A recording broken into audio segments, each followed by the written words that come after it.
కొడంగల్లో ఏర్పాటు చేసేది ఫార్మసిటీ కాదని సీఎం రేవంత్ రెడ్డి తేల్చి చెప్పారు. ఇండస్ట్రియల్ కారిడార్ ఏర్పాటు చేస్తున్నట్లు స్పష్టం చేశారు. నియోజకవర్గంలో యువత, మహిళలకు ఉపాధి కల్పించడమే ఉద్దేశమని వివరించారు. అది కొడంగల్ ఎమ్మెల్యేగా తన బాధ్యత అని వ్యాఖ్యానించారు. ఏపీ రాజధాని అమరావతి నిర్మాణంలో మళ్లీ సింగపూర్ ప్రభుత్వాన్ని భాగస్వామ్యం చేయాలనే ఆలోచనలో సీఎం చంద్రబాబు ఉన్నట్టు తెలుస్తోంది. ఈ మేరకు సింగపూర్ ప్రభుత్వాన్ని కలిసి ప్రస్తుత పరిస్థితిని వివరించాలని సీఎం చంద్రబాబు అధికారులను ఆదేశించారు. పరస్పర నమ్మకంతో మునిపటిలా కొనసాగేలా చర్యలు చేపట్టాలన్నారు. వయనాడ్లో ప్రియాంక గాంధీ గెలిచిన సందర్భంగా తెలంగాణ గాంధీ భవన్ లో ఆమె చిత్రపటానికి పాలాభిషేకం చేశారు కాంగ్రెస్ నాయకులు. వచ్చే ఎన్నికల్లో అక్క, తమ్ముడు కలిసి కాంగ్రెస్ ను అధికారంలోకి తీసుకురావడం ఖాయమన్నారు. మహారాష్ట్రలో డబ్బుల ప్రభావంతోనే బీజేపీ గెలిచిందని వీహెచ్ అన్నారు. కేటీఆర్ పై నాంపల్లి స్పెషల్ కోర్టులో క్రిమినల్ పిటిషన్ దాఖలైంది. వ్యాపారవేత్త సూదిని సుజన్ రెడ్డి కేటీఆర్ పై క్రిమినల్ పిటిషన్ ఫైల్ చేశారు. అమృత్ టెండర్లపై నిరాధారమైన ఆరోపణలు చేస్తుండటంతో న్యాయ పోరాటానికి దిగారు సుజన్. ప్రజలను తప్పుదారి పట్టించేలా ఆరోపణలు చేస్తున్నారని ఆరోపిస్తున్నారు. పల్నాడు జిల్లా సత్తెనపల్లిలోని సంక్షేమ శాఖ వసతి గృహంలో వరుసగా విద్యార్థులు ఆత్మహత్యత్నానికి పాల్పడుతున్నారు. తాజాగా మరో విద్యార్థిని ఆత్మహత్యత్నానికి ప్రయత్నించింది.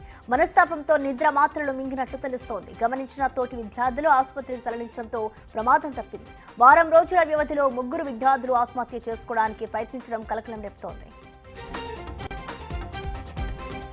హైదరాబాద్ సెంట్రల్ యూనివర్సిటీలో హాస్టల్ చీఫ్ వార్డెన్ పై విద్యార్థులు దాడి చేశారు. గత కొద్ది రోజులుగా విద్యార్థులను మానసికంగా వేధిస్తున్నాడని ఆరోపణలు ఉన్నాయి. చీఫ్ వార్డెన్ శివరానాను విద్యార్థులు వెంటపడి కొట్టారు. విద్యార్థుల దాడిలో చీఫ్ వార్డెన్ కళ్ళు తిరిగి కింద పడిపోయారు.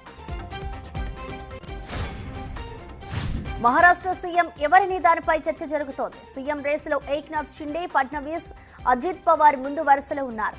మహాయుతిలో బీజేపీ అతిపెద్ద పార్టీగా ఉంది. బీజేపీ నుంచి ఫడ్నవీస్ తో పాటు మరొకరిని పరిగణలోకి తీసుకునే అవకాశం ఉంది.